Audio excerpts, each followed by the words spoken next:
կառավարության ոլորտի աշխատակիցների, գնահատականների բարձր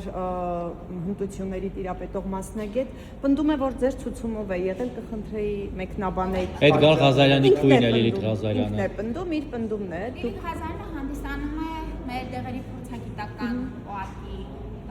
տնօրենի տեղակալ, եթե չեմ սխալվում, եւ նրա ազատման հետ կապված դիմումը որոշումը ընդունել է ղեկավարը։ Իսկ ինչ վերաբերվում է այդ մանիպուլյացիաներին, եթե դրանք իրականություն լինեին, Լիլիթ Ղազարյանը կազմակերպել 5-6 տարի առաջ։ Այդ դեպքում ինչու է հիմա ազատվել եւ ի՞նչն է խնդիրը։ Ձեր ցուցումով չի եղել, դուք պնդում եք Տիկին Ավանեսյան։ Դուք տնօրենին չեք հորդորել։ Ցուցումներ եւ հանձնարարականներ տալիս եմ, եւ ես այս պահին էլ ասեցի, որ տնօրենի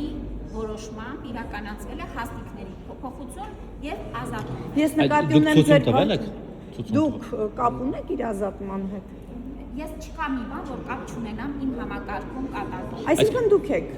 հորդորել, որ հեռանա։ Ես ոչ մեկին ոչինչ չեմ հորդորել, մենք իրականացնում ենք։ Բայց այդ կապը ինչով է դրսևորվել։ Եթե թողեք որ պատասխանեմ։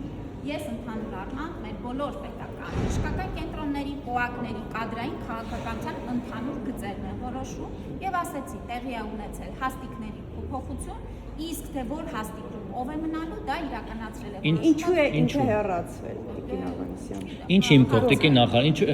դուք կարծես թե չերկեցիք, որ ցուցումը դուք եք տվել, այսինքն կամ կապ ունեք այդ ամեն ինչը, այսինքն ձեր իմացությամբ եղել, ոնց ուզում եք ձևակերպեք։ Ինչու օրինակ, ո՞րն է հիմքը հանդիսացել, եթե Լիլիթ Ղազարյանից գոհ են համակարգում եւ որևէ լուրջ խնդիր չի առաջացել կամ առասարակ խնդիր։ Գոհ լինելու հանգամանքը կապված է նրա գործատուի հետ։ Եվ նորից եմ կրկնում, բավական է քաղաքական մանիպուլյացիաներով զբաղվել, ինչի մեծ փորձ ունի պարոն Ղազարյանը։ Եթե դուք ինչի համար եք, բայց այդ հարցը չեք պատասխանել, ինչի համար եք Թերացել է ինչ-որ հաղթում, ինչ չէ։ Չէ, բայց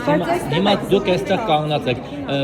ՕԱԿ-ի տնօրենը ինքն է ձեզ դիմել, օրինակ ասել, լավ չի աշխատում, եկեք հեռացնենք, դուք էլ ասել եք, դե որ չի աշխատում, հեռացեք։ Դե դուք եք տեսել, ասել եք, ՕԱԿ-ի տնօրեն ջան, կլինի հեռացնենք այս տիկնոջը, ո՞նց է եղել։ Ես ներկայացրեցի մեր աշխատանքային process-ը, ես իրականացնում եմ մեր ուրեմն կենտրոնների ընդհանուր կադրային քաղաքականությունը, մասնավոր հարցերի հետ կապված։ Տիկին Ավանեսյան, այն որ դուք